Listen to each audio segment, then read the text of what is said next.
सध्या वर्षातील सर्वात पवित्र महिना म्हणून ओळखला जाणारा महिना म्हणजे श्रावण महिना सुरू असून हा श्रावण महिना भगवान महादेवांना समर्पित आहे आणि या श्रावण महिन्यात महादेवांची उपासना केली जाते. असं म्हणतात की महादेवांची उपासना केल्यानं आपल्या जीवनातील सर्व कष्ट, सर्व दुःख दूर होतात आणि आपल्या आनंदाचे दिवस येतात. हे सर्व करत असतानाच महादेवांची पूजा, आराधना, उपासना करत असतानाच अजून एक आपल्याला उपाय करायचा आहे. तर हा उपाय केल्यानं आपल्या जीवनातील सर्व कष्ट, दुःख दूर होणार आहेत. महादेवांचा कृपाआशीर्वाद तर आपल्याला प्राप्त होणारच आहे. त्याचबरोबर आपल्याला 33 कोटी देवांचा देखील आशीर्वाद प्राप्त होणार आहे. तर आता आपल्याला काय करायचं आहे हे पाहूया. तर आपल्या धर्मात गायीला देवी मानलं जातं. गायीची पूजा केल्यानं आपल्या मनात ज्या इच्छा असतात, मनोकामना असतात, त्या सर्व पूर्ण होतात. जी व्यक्ती गायीचे पूजन नित्यनेमाने व योग्य पद्धतीने करते, त्या व्यक्तीच्या सर्व इच्छा, मनोकामना स्वतः श्रीकृष्ण भगवान पूर्ण करत असतात. तर आजच्या या व्हिडिओमध्ये आज आपण एक उपाय जाणून घेणार आहोत. तर हा उपाय आपल्याला गुरुवारी करायचा आहे आणि आपल्याला गायीला एक वस्तू खायला घालायची आहे.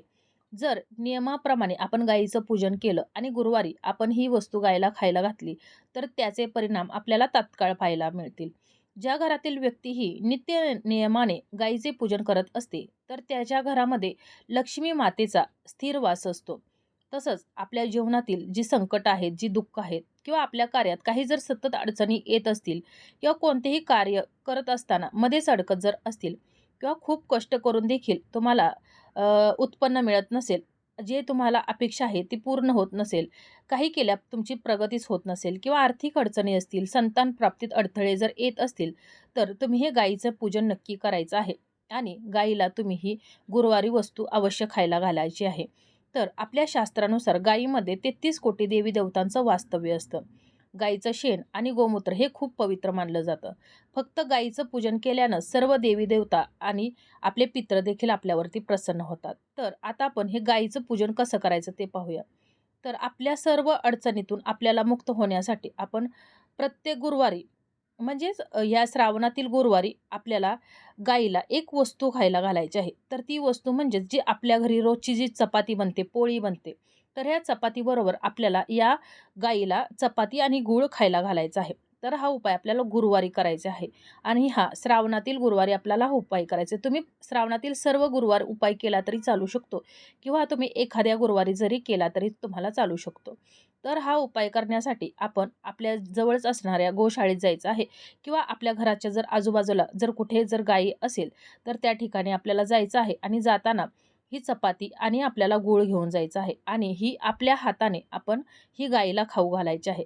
तर ज्यावेळेला आपले हात ही गाई ही चपाती आणि गूळ खाताना चाटेल, तर त्यावेळेला आपले जीवनातील जे संकट असतील, दुःख असतील, तर ती दूर होतील आणि गायीच्या आशीर्वादाने आपले सर्व समस्या सुटून आपल्या घरामध्ये सुखशांती नांदेल. आपल्या जीवनातील सर्व समस्या दूर होतील आणि आपल्या जीवनात सर्व काही अ, हळू-हळू चांगलं घडत राहील आणि याचे आपल्याला लवकरच फरक जाणवतील. तर अजून आपल्याला गुरुवारी एक वस्तू खायला घालायची आहे. ती म्हणजे आपण गाईला गुरुवारी हिरवा चारा आणून त्या हिरव्या चाऱ्याच्या छोट्या-छोट्या अशा 5 पेंड्या करायच्या आहेत.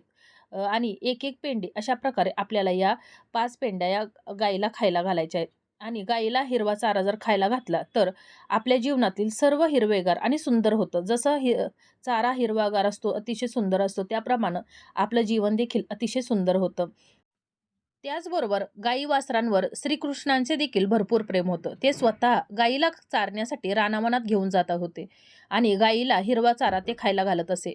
म्हणूनच श्रीकृष्णांना गोपाल असं देखील म्हटलं जातं आणि म्हणूनच हिरवा चारा गाईला खाऊ घातल्यास आपल्याला पुण्यफळाची प्राप्ती होते. ज्यावेळेला आपण गाईला चारा खायला घालायला घेऊन जात असू किंवा चपाती आणि गूळ चपाती आणि गूळ तुम्ही अवश्य घेऊन जायचंच आहे. परंतु आपल्याला जर जमत असेल तरी देखील तुम्ही हिरवा चारा देखील घेऊन जाऊ शकता.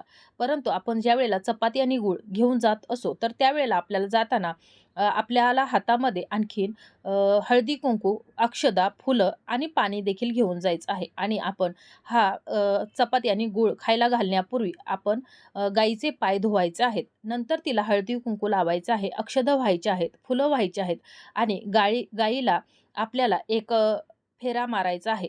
जो फेरा मारल्यामुळं आपल्याला 33 कोटी देवांना प्रदक्षिणा मारल्याचा आशीर्वाद प्रदक्षिणा मारल्यासारखं होईल आणि नंतर आपण आपल्या हाताने आपण ही गूळ आणि चपाती आपल्याला या गाईला खाऊ घालायचे आहे. त्याचबरोबर जर आपण हिरवा चारा नेला असेल तर तो देखील आपण त्याचबरोबर ज्यांना हिरवा चारा घेऊन जर गाईला खाऊ घालणं शक्य नसेल, म्हणजे ज्या शहरामध्ये जी लोकं राहतात, तर त्यांना हा चारा मिळणं अशक्य असतं.